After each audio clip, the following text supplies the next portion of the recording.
Hi everyone! Di ka ba nagtataka bakit ang lion is declared as the king of the jungle? Hindi naman siya yung pinakamalaki kasi nandyan naman yung elephant, right? Hindi rin siya yung pinakamabilis kasi andyan naman yung cheetah. He is not the smartest. But why is he considered as the king of the jungle? You know what?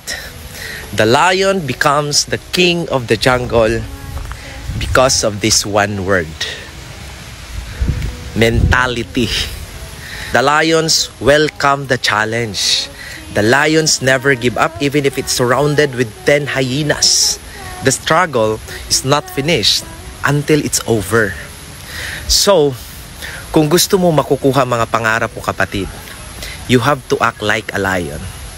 Hindi man ikaw yung pinakamatalino, hindi man ikaw yung pinakamagaling, you may not be the strongest physically, hindi man ikaw yung pinakamaganda or pinakagwapo, it does not matter. What matters most is your mentality, your mindset. The lions never give up. They don't quit. They hunt. Ikaw, are you hunting your dreams? Hinahabol mo ba yung pangarap mo? Or baka naghahabol ka ng maling tao?